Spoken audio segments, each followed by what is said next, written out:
के आगे बढ़े कदम। जीवन पुष्प चढ़ाने निकले माता के चरणों में हम। वंदे मातरम, वंदे मातरम, वंदे मातरम।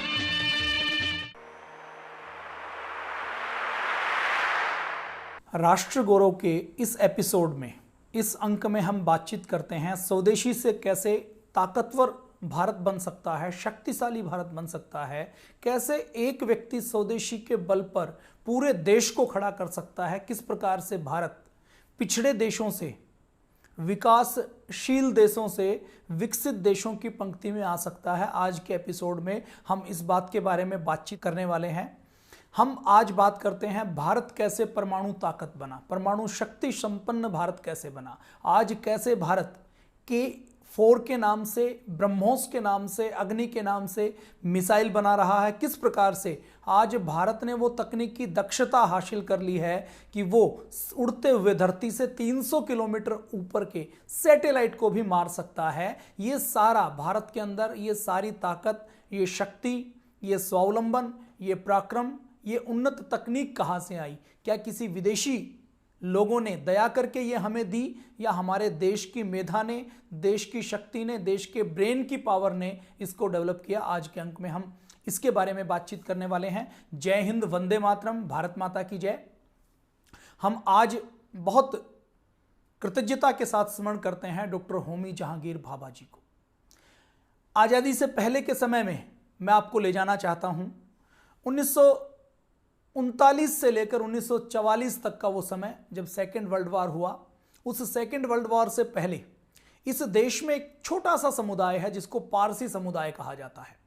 1200-1300 साल पहले आज का जो ईरान है, उस ईरान से कुछ लोग शरण मांगने के लिए, पारसी समुदाय के लोग शरण मांगने के लिए भारत में आए। गुजरात के तट पर 800 से 900 की संख्या में जहाज़ों में भरकर किसी प्रकार से जान बचाते हुए वहाँ पर पहुँचे। वहाँ के राजा से उन्होंने कहा कि हमें शरण दे दी जाए। भरे दरबार में वो खड़ा थे। राजा ने ना हाँ की ना की, उन्होंने संकेत दिया। एक दूध का पात्र मंगवाया, पात्र पूरा भरा हुआ था। उन्होंने कहा था कि जैसे दूध के पात्र ये पूरा भरा हुआ है, वैसे ही हमारे राज्य में कोई स्थान नहीं है। पारसी समुदाय किस प्रकार से, कितना घुलनशील, व्यवहार कुशल था। उन्होंने उस दूध के अंदर से चीनी डाली और चीनी डालकर ये कहा कि जैसे दूध के अंदर शक्कर घुल जाती है, ऐसे ही हम घुलकर रहेंगे। हम जो आपकी प्रजा है उसके बीच में अपना स्थान बना लेंगे। उस पारसी समुदाय को, जो आज देश का सबसे अल्पसंख्यक समुदाय है और जिसने देश की तरक्की में, देश की उन्नति में एक बड़ा योगदान दिया, जैसे देश के मूल निवासी देश को अपना मानते हैं, वैसे ही पारसी समुदाय ने देश को अपना लिया और लगभग 50,000 की आबादी के पारसी समुदाय की देश की जीडीपी में योगदान की बात करें, देश को शक्तिशाली बनाने में, स्वावलंबी बनाने में योगदान की बात करें, तो वो बहुत बड़ा है। इसी पारसी समुदाय में से एक नाम आपने जरूर सुना होगा स्वदेशी के रास्ते पर, जिसने भारत को बड़ा किया, भारत को खड़ा किया, टाटा का, टाटा ग्रुप। जमशेद जी टाटा, नुशेरवानी जी टाटा। और ये जो टाटा की परंपरा है, ये परंपरा देश को खड़ा करने की परंपरा है। इस टाटा ग्रुप की स्थापना पारसी परिवार द्वारा की गई। और इसके साथ आगे हम बढ़ते हैं तो जनरल सैम मानेकशॉ, वो पारसी परिवार से थे। और तीसरा नाम जिन्होंने भारत को परमाणु के क्षेत्र में, जिनको फादर ऑफ न्यूक्लियर साइंस कहा जाता है, उस father of nuclear science doctor Homi Jehangir Bhabha को आज हम याद करते हैं। डॉक्टर होमी जहांगीर भाभा का जन्म एक पारसी परिवार में हुआ। पारसी परिवार में जन्म हुआ। उनके पिताजी बहुत धनाढ्य थे। उनका सपना था कि मेरा बेटा इंजीनियर बने। ये वो समय था 1925-30 का समय, जब इंजीनियर होते नहीं थे। नया नया टाटा का स्टील का कारखाना लगा था। इंजीनियरिंग की पढ़ाई विदेशों से होती थी। तो डॉक्टर होमी जहांगीर भाभा के पिताजी ने एक सपना देखा कि मेरा बेटा इंजीनियर बने। पढ़ाई में डॉक्टर होमी जहांगीर भाभा शुरू से बहुत मेधावी थे। पिता के सपनों का सम्मान करने के लिए उन्होंने विदेश में जाकर इंजीनियरिंग की पढ़ाई की। इंजीनियरिंग की परीक्षा को पास करके फिर उन्होंने कहा कि आपने आदेश दिया तो मैंने इंजीनियरिंग की पढ़ाई कर ली, लेकिन अब मैं फिजिक्स पढ़ना चाहता हूं। बचपन में वो तारों को देखते रहते थे, आसमान को देखते रहते थे। उनका सपना फिजिक्स पढ़ने का था। जैसे पुराने जमाने में भारत में आर्यभट्ट जैसे वाराह मिहिर जैसे साइंटिस्ट हुए हैं, वैसे ही साइंटिस्ट ने ऐसा लगता था कि दोबारा जन्म लिया है, तो उन्होंने फिर अपने पिताजी से कहा कि मुझे साइंटिस्ट बनना है, वैज्ञानिक बनना है। इंजीनियरिंग मैंने कर ली है, लेकिन अब मैं विज्ञान पढ़ना चाहता हूं, विज्ञान की पढ़ाई की। और आज़ादी से पहले सेकेंड वर्ल्ड वार के समय जब ये ऐसा समय बना कि अब भारत आज़ाद होने वाला है, तो वो अपने देश आज भारत के अंदर आ गए। भारत के अंदर आकर उन्होंने भारत के युवाओं को खड़ा करने के लिए, जगाने के लिए, विज्ञान की अलग जगाने के लिए प्रयास प्रारंभ किए। 1995 से ही उन्होंने टाटा के सहयोग से, जब उन्होंने देखा कि जो अंग्रेजों का काल है, अंग्रेजों ने भारत की शिक्षा व्यवस्था को ऐसा बना दिया है कि उस शिक्षा व्यवस्था से केवल क्लर्क निकलें, उस शिक्षा व्यवस्था से वैज्ञानिक ना निकलें, उस शिक्षा व्यवस्था से किसी प्रकार की तकनीकी ना निकले, किसी प्रकार का स्वावलंबन ना निकले। वो शिक्षा व्यवस्था अंग्रेजों की ऐसी थी जो भारत को केवल मानसिक तौर पर गुलाम बनाना चाहती थी। तो डॉक्टर भाभा ने इस बात को गहराई से अनुभव किया और उन्होंने एक सपना देखा कि हमें भारत के पिछड़ेपन को दूर करना है, गरीबी को दूर करना है, आजाद भारत को स्वावलंबन के रास्ते पर लेकर जाना है, विकसित देश बनाना है, भारत की ऊर्जा की, एनर्जी की जरूरतों को पूरा करना है, भारत के अंतिम व्यक्ति तक हमें पानी पहुंचाना है, बिजली पहुंचानी है, विकास के पहिए पर भारत को सवार करना है। गुलाम भारत में जो संभव नहीं था, आजाद भारत में वो करना है। तो वो उनका सपना था। और उस समय तक अंग्रेजों ने, देखिए, दिखावे के लिए रेल लाइन बनाई थी। उसके बारे में कुछ लोग कहते हैं कि अंग्रेजों ने भारत का डेवलपमेंट किया था। अंग्रेजों ने भारत का डेवलपमेंट नहीं किया। अंग्रेजों ने कोई विज्ञान की संस्था भारत में स्थापित नहीं की। डॉक्टर प्रफुल्ल चंद्र राय ने विज्ञान के क्षेत्र में बड़ा काम किया। दूसरा काम 1945 में जब डॉक्टर होमी जहांगीर भाभा ने सपना देखा कि भारत को विकसित बनाना है, तो उन्होंने टाटा इंस्टीट्यूट ऑफ फंडामेंटल की स्थापना की। Tata institute of fundamental research की जो स्थापना की गई, अब उसके लिए धन कहां से आए, तो उसके लिए एक स्वदेशी कंपनी सामने आई। टाटा ग्रुप ने उसको फाइनेंस किया, उसके लिए धन उपलब्ध करवाया और पहला विज्ञान का इंस्टीट्यूट 1945 में Tata institute of fundamental research बनाया गया। अब इसके ऊपर भारत का पूरा विज्ञान चलता है। आपने पिछले साल देखा होगा, पिछले दिनों के भारत के इसरो ने चंद्रयान 2 लॉन्च किया था। भारत मंगलयान लॉन्च कर रहा है। भारत दूसरे देशों के सैटेलाइट छोड़ रहा है। भारत आज, यदि हम स्पेस साइंस की बात की जाए, तो भारत विकसित देशों के बीच में खड़ा है। भारत केवल अपने सैटेलाइट नहीं छोड़ता, दूसरे देशों के सैटेलाइट छोड़ने का काम भी करता है। पूरी दुनिया में कितने ऐसे देश हैं जिनके खुद के सैटेलाइट हैं, और सैटेलाइट लॉन्च टेक्नोलॉजी कितने देशों के पास है, तो इसकी हम बात करें तो वो उंगलियों पर गिनने लायक देश हैं। कुछ 10 से 12 ऐसे देश हैं जो खुद के सैटेलाइट लॉन्च कर सकते हैं, जिनके पास खुद के सैटेलाइट हैं। तो भारत आज सैटेलाइट लॉन्च कर रहा है। भारत आज न्यूक्लियर साइंस के क्षेत्र में, आज भारत सैटेलाइट स्पेस साइंस के क्षेत्र में, आज भारत मिसाइल के क्षेत्र में अगर स्वावलंबी बना है, तो उसके मूल में, उसकी नींव में doctor Homi Jehangir Bhabha, doctor Prafulla Chandra Ray, doctor CV Raman, doctor Vikram Sarabhai, doctor Sethna, doctor Ramanna, doctor APJ Abdul Kalam, ये वैज्ञानिकों की पूरी पीढ़ी है। अब डॉक्टर भाभा जब भारत में आए और इन्होंने इंस्टीट्यूट की स्थापना की, और स्थापना कब की? आज़ादी से 2 साल पहले स्थापना कर दी। जैसे ही भारत आज़ाद हुआ, और जब अगस्त में आज़ादी दी गई, तो अगस्त से पहले जुलाई में वो कांग्रेस के नेताओं से मिलते हैं, कांग्रेस की लीडरशिप से मिलते हैं, और ये कहते हैं कि भारत तो आज़ाद होने वाला है, लेकिन आज़ाद भारत की ऊर्जा की ज़रूरतों को पूरा करने के लिए हमें भारत में न्यूक्लियर प्रोग्राम शुरू करना है। और देखिए, न्यूक्लियर प्रोग्राम की बात डॉक्टर भाभा कब कर रहे हैं? 1945 में सबसे पहले परमाणु बम का नाम दुनिया ने सुना है। सबसे पहले नागासाकी के ऊपर 6 अगस्त को नागासाकी के ऊपर, 9 अगस्त को हिरोशिमा के ऊपर बम गिराया गया। पूरा जापान, जो पूरी दुनिया को जीतने का सपना देखता था जर्मनी के साथ मिलकर, हिटलर, मुसोलिनी, जर्मनी, जापान और इटली तीनों मिलकर पूरी दुनिया को विजेता बनने का सपना देखते थे, उनको एक झटके में धराशायी कर दिया। और वो जो परमाणु बम थे, वो बहुत छोटी कैपेसिटी के परमाणु बम थे।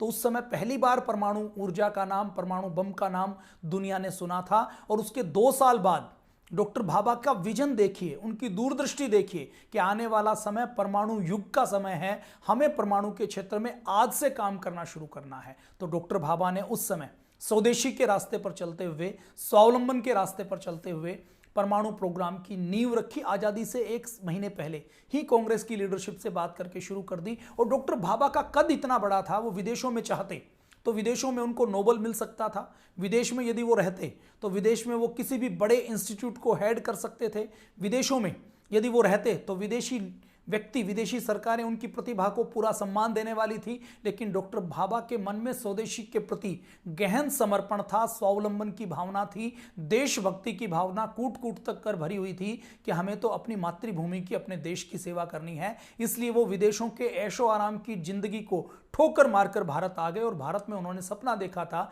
कि हमें भारत के परमाणु प्रोग्राम को आगे बढ़ाना है। अब डॉक्टर भाभा अकेले विदेश से वापस नहीं आए, उनके पीछे पीछे लगभग 200 से अधिक दूसरे साइंटिस्ट आए। आजादी के समय में उन्होंने कॉल दी, उन्होंने लोगों से आह्वान किया कि आज देश को हमारी आवश्यकता है, हमें विदेशी धरती को, विदेशी संस्थाओं को, विदेशी सैलरी को, विदेशी ऐशो आराम को छोड़कर आज अपनी मातृभूमि की सेवा करनी है। हमारी मातृभूमि को आज़ाद करवाने के लिए, हमारे देश को आज़ाद करवाने के लिए लाखों शहीदों ने, क्रांतिकारियों ने अपनी आहुति दी है। तो उनके शहीदों के सपनों का भारत बनाने के लिए हमें देश में आना है। तो डॉक्टर भाभा के आह्वान के बाद डॉक्टर सेठना से लेकर ऐसे लगभग 200 से बड़े नाम हैं जिन्होंने भारत में आकर, भारत में हरित क्रांति का काम हो, भारत के अंदर चाहे बांध बनाने का काम हो, भारत के अंदर अलग अलग इंस्टीट्यूट को आगे ले जाने का काम हो, सार्वजनिक उपक्रम की BHEL से लेकर BSNL से लेकर ये जितनी संस्थाएं, जितने उपक्रम बाद में बने, इन सारे उपक्रमों की नींव में, इन क्षेत्रों में जो काम की शुरुआत करने की बात हो, वो उस समय डॉक्टर भाभा के नेतृत्व में शुरू हुई। और आज भारत की ताकत कितनी है आप देखते होंगे कि आज चाइना और भारत दोनों एक दूसरे के साथ सीमा विवाद के रूप में खड़े हैं। आज भारत ने इतनी शक्ति प्राप्त कर ली है। जब 1945 में टाटा इंस्टीट्यूट की स्थापना की गई, 1962 में चीन ने भारत के ऊपर आक्रमण किया था। चीन के उस आक्रमण ने, उस समय भारत ने शक्ति के महत्व को समझा नहीं था। हमारे देश के पहले प्रधानमंत्री अहिंसा में ज्यादा यकीन करते थे, शांति के कबूतर उड़ाने में ज्यादा उनका विश्वास था, पंचशील का सिद्धांत वो पूरी दुनिया को देना चाहते थे। उनको ऐसा लगता था कि फर्स्ट वर्ल्ड वॉर हुई, सेकंड वर्ल्ड वॉर हुई, तो अब पूरी दुनिया में थर्ड वर्ल्ड वॉर नहीं हो सकती। अब कोई भी देश युद्ध नहीं करेगा, कोई देश किसी के ऊपर आक्रमण नहीं करेगा। और उनको ऐसा लगता था कि जब कोई देश किसी के ऊपर आक्रमण नहीं करेगा तो हमें तो किसी दूसरे देश के ऊपर आक्रमण करने की आवश्यकता है ही नहीं। और हमें आक्रमण करने की आवश्यकता नहीं है तो सेना की आवश्यकता नहीं है, सेना की आवश्यकता नहीं है तो सेना के लिए हथियार की आवश्यकता नहीं है। अंग्रेजों ने जो यहाँ पर आयुध डिपो बनाए हुए थे, जो DRDO बनाए हुए थे, डिफेंस ऑर्गेनाइजेशन बनाई हुई थी, जहां पर हथियार बनते थे, गोलियां बनती थी, गोले बनते थे, बंदूकें बनती थी, उनके अंदर उन्होंने एग्रीकल्चर इक्विपमेंट बनवाने शुरू कर दी। तो 1962 में जब युद्ध हारे तो डॉक्टर भाभा को भी झटका लगा। डॉक्टर भाभा भी मूल रूप से तो शांतिप्रिय व्यक्ति थे। ऊर्जा की जरूरतों को पूरा करने के लिए परमाणु के ऊपर रिसर्च करने का काम चल रहे थे। तो 1962 के बाद फिर उन्होंने सोचना शुरू किया कि भारत कितने समय में परमाणु बम बना सकता है। ये वो समय था, इस समय की मैं याद करूं तो 1950 में सबसे पहले USA ने परमाणु बम बनाया, उसके बाद US के बाद UK ने परमाणु बम बनाया, उसके बाद फ्रांस ने बनाया, उसके बाद रूस ने बनाया, और रूस के बाद 1964 में चीन ने परमाणु बम बना लिया। तो 1962 के युद्ध में जब हम हारे और उसके बाद 1964 में डॉक्टर भाभा ने यह देखा कि हमारा दुश्मन देश, हमारा पड़ोसी देश जो सदा अपनी बाउंड्रीज को कैप्चर करके भारत के ऊपर कब्जा करने का सपना देखता है, भारत का DNA जिसके साथ मैच नहीं करता, जिसको भारत स्वाभाविक रूप से दुश्मन नजर आता है, उसने यदि परमाणु बम बना लिया है तो भारत के लिए एक बड़ा खतरा उत्पन्न हो चुका है। 1965 में फिर भारत और पाकिस्तान का युद्ध होता है। लाल बहादुर शास्त्री जी हमारे प्रधानमंत्री होते हैं। 1965 के युद्ध में भारत पाकिस्तान को बुरी तरह से हराता है। पाकिस्तान के हारने के बाद ये स्थितियां स्पष्ट हो जाती हैं कि कोई भी देश शक्तिशाली तभी रहेगा और शांति तभी रह सकती है जब शक्ति का संतुलन हो। जब हम शक्तिशाली होंगे, हमारे पास परमाणु बम होगा, तो दूसरे देश भी हमारे साथ युद्ध करने में हिचकिचाएंगे। उनको पता होगा कि हमारे साथ युद्ध करेंगे तो दिक्कत आने वाली है। अब डॉक्टर होमी जहांगीर भाभा ने 1965 में जो भारत पाकिस्तान का युद्ध हुआ, डॉक्टर लाल बहादुर शास्त्री जी की डेथ हो गई ताशकंद समझौते के साथ। उसके बाद 1966 में इंदिरा गांधी जी प्रधानमंत्री बनी। 1966 में इंदिरा गांधी जी के प्रधानमंत्री बनने के बाद डॉक्टर भाभा ने यह कहना शुरू किया कि हम 6 महीने के अंदर, 8 महीने के अंदर परमाणु बम बना सकते हैं। रेडियो के ऊपर बोल दिया। अब जैसे उन्होंने रेडियो के ऊपर यह बोला कि हम 8 महीने के अंदर परमाणु बम बना सकते हैं, तो CIA डॉक्टर भाभा के पीछे पड़ गई। डॉक्टर भाभा के पीछे CIA पड़ गई तो CIA को यह लगा कि यदि भारत जैसे देश परमाणु बम बना लेंगे तो हमारी तो दादागिरी नहीं चलेगी, हम वर्ल्ड पावर नहीं रह पाएंगे, हम मिलिट्री लीडर नहीं रह पाएंगे, हम पूरी दुनिया को दबा नहीं पाएंगे। तो ये सारी चीज़ों के बीच में CIA ने एक गहरी साजिश की। वो साजिश क्या की? वो साजिश ऐसी साजिश की कि CIA ने डॉक्टर होमी जहांगीर भाभा एक बार विदेश में स्विट्जरलैंड में किसी समिट में भाग लेने के लिए जा रहे थे। बहुत से परमाणु उस समिट में आने वाले थे। डॉक्टर होमी जहांगीर भाभा का प्लेन जब स्विट्जरलैंड की आल्प्स की पहाड़ियों के ऊपर से गया तो अचानक उसके अंदर विस्फोट हो जाता है। उसका ब्लैक बॉक्स भी नहीं मिलता, उसके बारे में कोई जानकारी नहीं मिलती। और डॉक्टर होमी जहांगीर भाभा उससे पहले ये बयान दे चुके होते हैं कि हम परमाणु बम बना सकते हैं। सार्वजनिक घोषणा से पूरी दुनिया भारत की ओर देख रही है और उस समय उनके प्लेन में अचानक विस्फोट हो जाता है। किसी को कुछ समझ नहीं आता कि उनकी डेथ कैसे हुई।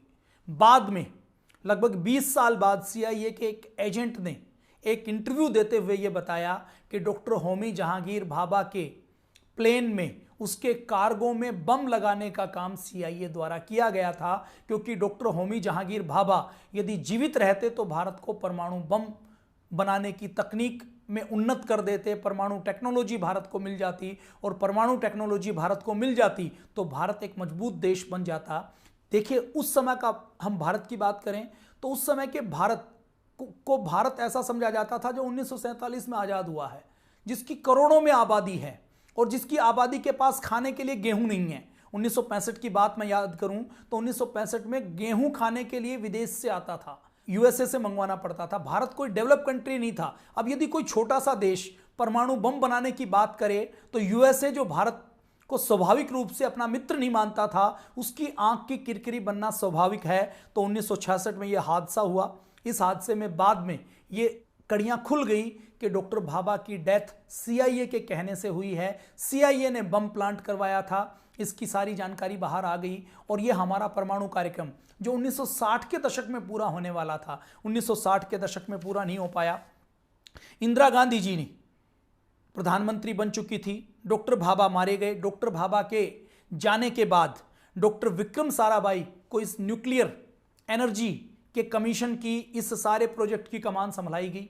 एक दिन डॉक्टर विक्रम साराभाई के विशेष निमंत्रण पर हमारी प्रधानमंत्री इंदिरा गांधी जी हमारे इंस्टीट्यूट में गई। वहां पर हमारे वैज्ञानिकों ने लकड़ी का मॉडल दिखाया कि ऐसे ऐसे परमाणु बम हम बना सकते हैं, आप यदि हमें आदेश दें तो। उस समय पाकिस्तान के साथ 1971 का युद्ध हो चुका था। 1972 की यह बात है। 1972 में फिर इंदिरा गांधी जी ने जब सारी स्थितियों को देखा तो उसने देखा कि भारत को परमाणु शक्ति संपन्न होना ही चाहिए। तो उन्होंने 1972 में यह आदेश दिया कि ठीक है, न्यूक्लियर टेस्ट की तैयारी की जाए। हमारे वैज्ञानिक न्यूक्लियर टेस्ट की तैयारी में लग गए और 1974 में सबसे पहले भारत ने परमाणु बम का परीक्षण किया, पहला न्यूक्लियर टेस्ट किया, जिसका नाम रखा गया स्माइलिंग बुद्धा। बुद्ध मुस्कुराए। बुद्ध पूर्णिमा के दिन ये टेस्ट किया गया मई के महीने में। और ये टेस्ट करने के बाद भारत, जिसको पिछड़ा देश कहा जाता था, उस देश की कीमत अंतर्राष्ट्रीय लेवल के ऊपर बढ़ गई। पूरी दुनिया में भारत के वैज्ञानिकों की, भारत की मेधा शक्ति की, भारत के ज्ञान विज्ञान की कीमत बढ़ गई। पूरी दुनिया में भारत पिछड़े देशों से विकासशील देशों में प्रथम पंक्ति में और विकसित देशों की एक तरीके से दहलीज पर आकर खड़ा हो गया। तो एक बड़ा गौरव पूरी दुनिया में भारत को मिला। ये अलग बात है कि अमेरिका से लेकर जो दूसरे विश्व के देश थे, जो अपने आप को ये समझते थे कि सबसे शक्तिशाली, सबसे मेधाशाली, सबसे अधिक विकसित हम हैं, उनकी आंखों में किरकिरी लगी। उन्होंने सैंक्शन लगाने की तैयारी की, उन्होंने तरह तरह के प्रतिबंध लगाई। लेकिन हमारे देश की प्रधानमंत्री इंदिरा गांधी जी झुकी नहीं, रुकी नहीं। उन्होंने कहा कि भारत के पड़ोस में दुश्मन देश हैं और भारत को ये न्यूक्लियर टेस्ट किया है। ये न्यूक्लियर टेस्ट हमने बम बनाने के लिए नहीं किया है, ये न्यूक्लियर टेस्ट हमने शांति के लिए किया है, ताकि हम अपने भारत के एक बड़ा देश और उसकी ऊर्जा की जरूरतों को पूरा कर सकें। तो भारत ने उस समय डिक्लेयर कर दिया कि भारत किसी भी देश पर पहले परमाणु हमला नहीं करेगा। भारत खुद अपने आप को सेल्फ रेगुलेट करेगा। भारत अपने परमाणु बम को, परमाणु तकनीक को किसी प्रकार से दुरुपयोग नहीं होने देगा और भारत उस किसी भी देश के ऊपर परमाणु बम का प्रयोग नहीं करेगा जो देश खुद परमाणु शक्ति संपन्न नहीं है। अब मैं आपको थोड़ा सा और पहले ले जाना चाहता हूं। देखिए इंटरनेशनल लेवल के ऊपर कैसे भेदभाव होता है, मैं आपको एक एग्जांपल से समझाता हूं। 1966 में जब डॉक्टर भाभा की डेथ हुई तो 1968 में इन जो सारे देश हैं इन्होंने एक संधि बनाई। जो 5 देश जिनके पास न्यूक्लियर पावर है, जिनके पास परमाणु बम है, यूएसए, यूके, फ्रांस, रूस और चीन, इन 5 देशों ने जो यूएन की, संयुक्त राष्ट्र संघ की सिक्योरिटी काउंसिल के परमानेंट मेंबर हैं, उन्होंने एक संधि बनाई 1968 में। वो संधि क्या कहती है? एनपीटी की संधि। वो संधि ये कहती है कि कोई भी देश इन 5 देशों को छोड़कर न्यूक्लियर टेस्ट नहीं करेगा। अब इंदिरा गांधी उस समय प्रधानमंत्री होती हैं, वो कहती हैं ठीक है, हम आपकी संधि के ऊपर साइन करने के लिए तैयार हैं, हम न्यूक्लियर टेस्ट नहीं करेंगे।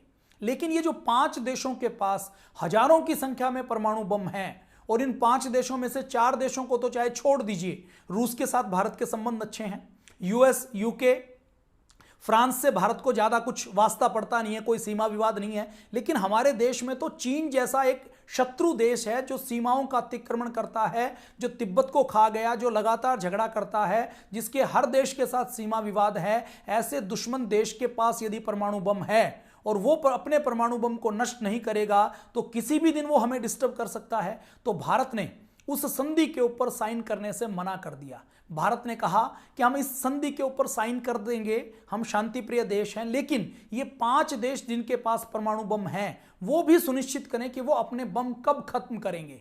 तो उन 5 देशों ने कहा कि हम किसी दुनिया के दूसरे देश को टेस्ट नहीं करने देंगे, लेकिन हम अपने बम को भी डिफ्यूज नहीं करेंगे, खत्म नहीं करेंगे। मतलब कि दादागिरी करते हुए कि हमारे पास तो बम है, हम तो रखेंगे, लेकिन किसी दूसरे व्यक्ति को, दूसरे देश को बम नहीं बनाने देंगे। तो भारत को यह संधि भेदभावपूर्ण लगी। 1968 के बाद से ही लगातार भारत ने इस संधि के ऊपर हस्ताक्षर करने से मना कर दिया। 3 देश ऐसे हैं जिन्होंने इस संधि के ऊपर हस्ताक्षर करने से मना किया, भारत, इजराइल और तीसरा देश नॉर्थ कोरिया। ये 3 देश ऐसे हैं जिन्होंने इस संधि को मानने से मना कर दिया। तो 1968 की ये संधि जिसमें भारत ने मना कर दिया, तो इस संधि के बाद भारत ने 1974 में परमाणु बम का परीक्षण किया। परमाणु बम का परीक्षण किया तो इन 5 देशों की, जिन्होंने एक तरीके से दादागिरी बनाई हुई थी कि परमाणु बम केवल हम बनाएंगे, हम रखेंगे, उनको झटका लगा। उन्होंने भारत को दबाने की, भारत को रोकने की कोशिश की, लेकिन भारत स्वदेशी के रास्ते पर चलता रहा, स्वावलंबन के रास्ते पर चलता रहा और न्यूक्लियर टेस्ट करके भारत की गरिमा, भारत का कद पूरी इंटरनेशनल पॉलिटिक्स के अंदर, इंटरनेशनल लेवल के ऊपर बढ़ गया। अब एक टेस्ट किया गया, वो प्राइमरी टेस्ट था। उस टेस्ट से हमने न्यूक्लियर रिएक्शन कैसे होती है ये जांच कर ली, ये चीजें पता कर ली। लेकिन इस टेस्ट में भी अब परमाणु बम कैसे बनाना है, परमाणु बम का साइज कैसे तय करना है, उसको मिसाइल के ऊपर लॉन्च कैसे करना है, उसको हवाई जहाज के अंदर कैरी करके कहीं पर उसको डाला जा सके, ये टेस्ट करना अभी बाकी था। तो भारत के अंदर एक और सरकार आई जिनके पुरुषार्थ को हम नमन करते हैं, नरसिम्हा राव की सरकार। नरसिम्हा राव की सरकार ने 2 बड़े डिसीजन किए। एक तो 1995 में उन्होंने अपने देश की, अपने संसद में यह पारित किया था कि पीओके भारत का अभिन्न अंग है। नरसिम्हा राव जी आज नहीं हैं, लेकिन आज हम उनको स्मरण करते हैं, उनको नमन करते हैं कि उन्होंने ये प्रस्ताव पारित किया संसद के अंदर कि पीओके भारत का अभिन्न हिस्सा है। और दूसरा, उन्होंने देश के वैज्ञानिकों को कहा कि तैयारी करो, दूसरा परमाणु बम का टेस्ट करना है। उन्होंने तैयारी करनी शुरू कर दी। लेकिन CIA 1974 का जो परमाणु बम का टेस्ट हुआ था, उसने अमेरिका की किरकिरी पूरी दुनिया में करवा दी। अमेरिका को पता नहीं लगा, CIA फेल हो गई। इन 5 देशों की जितने सीक्रेट सर्विस की एजेंसियां हैं वो भारत के स्वदेशी के प्रेम के आगे, स्वदेशी तकनीक के आगे फेल हो गई थी। तो अब 1974 के बाद पोखरण में यह परमाणु बम किया गया। CIA ने अपने 4 सैटेलाइट को केवल भारत दोबारा से परमाणु बम का परीक्षण ना करे उसके लिए लगा दिया। और ये 4 सैटेलाइट इतने ताकतवर होते थे कि लोग इसके बारे में बातचीत करते थे कि धरती के ऊपर कोई व्यक्ति यदि अपनी घड़ी के अंदर टाइम देखे तो ये सैटेलाइट इतने शक्तिशाली थे तो उस व्यक्ति की घड़ी के अंदर से टाइम देखकर बता दे। इसमें थोड़ी सी अतिशयोक्ति हो सकती है, हो सकता है वो घड़ी की टाइम ना बता सके, लेकिन उनकी मूवमेंट इतनी थी, धरती के ऊपर कोई व्यक्ति मूवमेंट करे, कोई सामान का मूवमेंट हो, कोई परमाणु बम की साइट के ऊपर कुछ व्हीकल का मूवमेंट हो, तो वो सारी वो जज करने का काम करते थे। तो 4 सैटेलाइट लगे हुए थे। CIA के एजेंट भारत के चप्पे चप्पे पर लगे हुए थे कि भारत दोबारा से कोई परमाणु बम का परीक्षण ना करे। तो 1995 में नरसिम्हा राव जी परमाणु बम का परीक्षण करने वाले थे। उस समय परमाणु बम का परीक्षण करने की जब वो तैयारी कर रहे थे, तो तैयारी करते करते हुआ ये कि इस परमाणु बम के बारे में जानकारी लग गई 1994-95 में। जब CIA को जानकारी लगी तो अमेरिका ने नरसिम्हा राव की सरकार के ऊपर दबाव बनाया, तो यह परमाणु बम का परीक्षण हो नहीं पाया। उसके बाद हम आते हैं आगे 1998 में वाजपेयी जी की सरकार बनती है, और वाजपेयी जी की सरकार में वाजपेयी जी ने शपथ ग्रहण नहीं किया है। शपथ ग्रहण करने से पहले ही वो डॉक्टर APJ अब्दुल कलाम को बुलाते हैं। अब ये जो पीढ़ी है स्वदेशी वैज्ञानिकों की, ये आगे ट्रांसफर हो रही है। डॉक्टर CV रमन के बाद डॉक्टर होमी जहांगीर भाभा, डॉक्टर होमी जहांगीर भाभा के बाद doctor Sethna, doctor Vikram Sarabhai, doctor APJ Abdul Kalam अब मिसाइल प्रोग्राम को लीड कर रहे हैं। न्यूक्लियर प्रोग्राम के एक अहम हिस्से बने हुए हैं। Doctor Ramanna, doctor Raja Ramanna, doctor Chidambaram, ये न्यूक्लियर प्रोग्राम से अभी जुड़े हुए हैं 1998 के न्यूक्लियर प्रोग्राम से। तो डॉक्टर APJ अब्दुल कलाम हमारे प्रधानमंत्री, उस समय के प्रधानमंत्री, जो बनने वाले प्रधानमंत्री हैं, वो डॉक्टर अटल बिहारी वाजपेयी जी बुलाते हैं। वो उनको कहते हैं कि आप मंत्री बन जाओ, तो वो कहते हैं मैं मंत्री नहीं बनता, लेकिन हमें भारत को स्वदेशी के रास्ते पर चलाकर मिसाइल के रास्ते पर, परमाणु बम के रास्ते पर स्वावलंबी बनाना है, तो हम परमाणु बम का टेस्ट कर सकते हैं। तो शपथ ग्रहण से पहले डॉक्टर APJ अब्दुल कलाम और अटल बिहारी जी के बीच में बातचीत हो जाती है। तो 11 मई को शक्ति के नाम से पोखरण की परमाणु रेंज में अटल बिहारी वाजपेयी जी के आह्वान पर डॉक्टर APJ अब्दुल कलाम और डॉक्टर चिदम्बरम, इन दोनों ने 11 मई 1998 को भारत में परमाणु बम का न्यूक्लियर टेस्ट किया। और केवल न्यूक्लियर टेस्ट नहीं किया, हाइड्रोजन बम का भी टेस्ट किया। तो भारत ने दोबारा से परमाणु बम का टेस्ट किया और भारत शक्ति संपन्न भारत बना। भारत के अंदर एक नया रास्ता खुला कि स्वदेशी के रास्ते पर कैसे हम अपनी खुद की टेक्नोलॉजी को डेवलप कर सकते हैं, और भारत कैसे विश्व गुरु भारत बन सकता है, शक्तिशाली भारत बन सकता है। देश के ऊपर अलग अलग तरह के प्रतिबंध लगाए गए, लेकिन देश उससे झुका नहीं, देश उससे रुका नहीं। राष्ट्र गौरव की इस कड़ी में हमने बात की आज डॉक्टर भाभा के बारे में, हमारे न्यूक्लियर प्रोग्राम के बारे में। कल इसी विषय के बारे में आगे बढ़ते हुए हम बात करेंगे कैसे 5 देश दादागिरी करते हुए जबरदस्ती भारत को परमाणु शक्ति संपन्न बनते हुए रोकना चाहते थे। न्यूक्लियर सप्लाई ग्रुप से कैसे आज तक भारत को नहीं जोड़ा है, मिसाइल ग्रुप से कैसे भारत को बाहर रखा, और भारत कैसे मिसाइल्स के रास्ते पर चलकर शक्ति संपन्न भारत बना, इसकी बातचीत हम कल करेंगे। कल फिर मिलते हैं शाम को 7:30 बजे वैदिक चैनल पर राष्ट्र गौरव के इसी कार्यक्रम में दोबारा। जय हिंद, वंदे मातरम, भारत माता की जय।